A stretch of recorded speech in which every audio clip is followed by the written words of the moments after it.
This week, we will learn about different techniques employed by testers to create better test cases.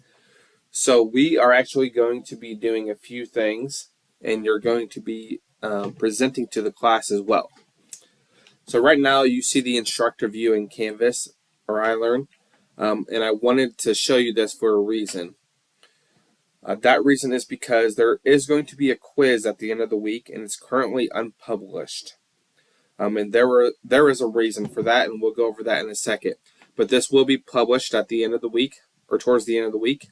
So I just wanted to make you aware of that, and we'll discuss that more in detail in just a moment.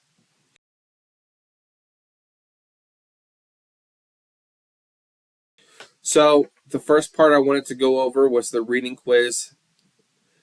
So let's go over that. So this week, the reading is the role of testers' knowledge in exploratory software testing.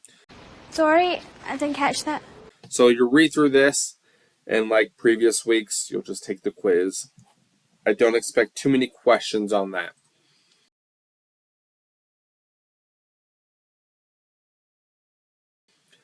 The next part is you will be meeting with your groups, and you will be creating a presentation based off a testing technique that you will be assigned to. So with that being said, let's go into a little bit of detail about what we're looking for here.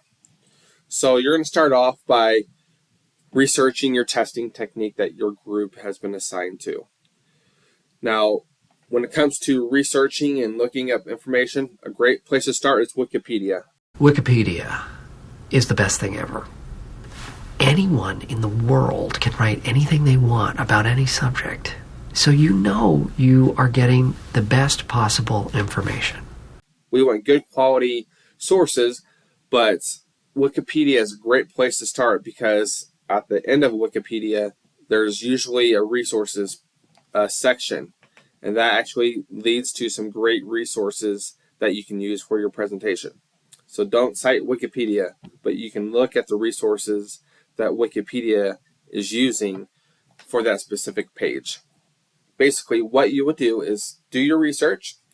You're going to create a slide deck presenting your research, and then you'll actually present your research to the class, and you'll upload it to some place like YouTube or something similar to that, so the entire class can watch your presentation.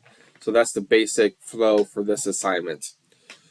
So I already mentioned making sure you have good quality resources. The next thing is just make a plan with your team. Like figure out what exactly you're going to be presenting, how it's going to be presented, and just make a plan with your team. Everyone needs to be involved in the presentation. For your slide deck, you want to include the factual information. I'm not going to go over too many details here that's in the instructions. You can read through that.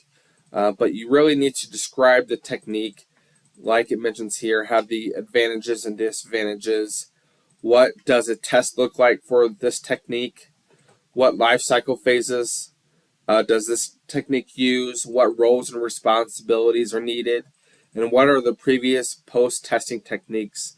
In other words, which testing techniques needs to come before and after the testing technique? So there is a list of different testing techniques that the class will be researching. Your group will have a specific testing technique that you'll research, and then you'll create your slide deck based off the information that you found, and then you will actually present that to the class using YouTube or something similar to that. So with that being said, that is it for the presentation part of things.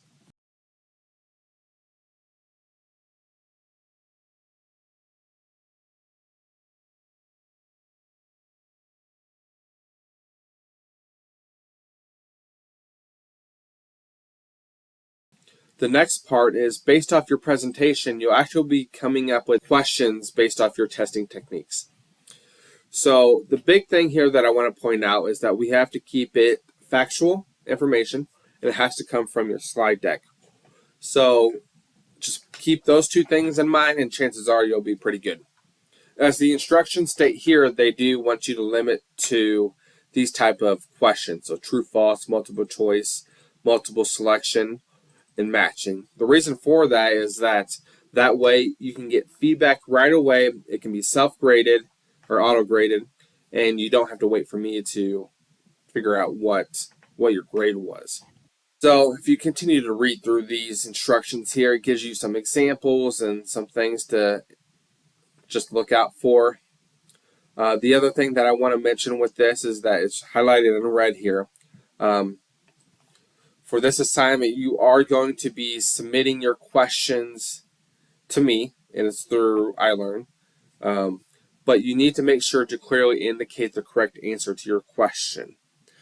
There's multiple reasons for this. One, I want to make sure you understand what the correct answer is for your question, and make sure that the information is factual. If it's not true, I'm not going to be able to use your question.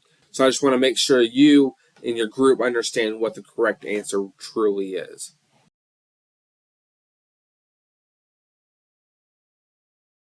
The last part is the quiz. The big thing here is I want you to keep track of the due date for this assignment. You know it's going to pop up. Try to get your test questions or your quiz questions to me as soon as possible. I know the assignment for this week for the questions is due on a specific date at the end of the week. Depending on when you're watching this video, that date will be different for you. But try to get it done earlier in the week. That way I can open up the quiz sooner and you have more time then to complete the quiz.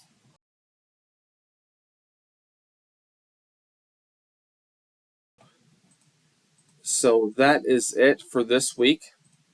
So the big thing here is that I really want to point out is that there's different kinds of testing techniques that we'll be going over. There's black box testing, white box testing, unit testing. Some of you may be familiar with some of those already. If not, you'll be learning about them. So there's a list going to be posted in the announcements with your group's assignment and the testing technique that you'll be researching.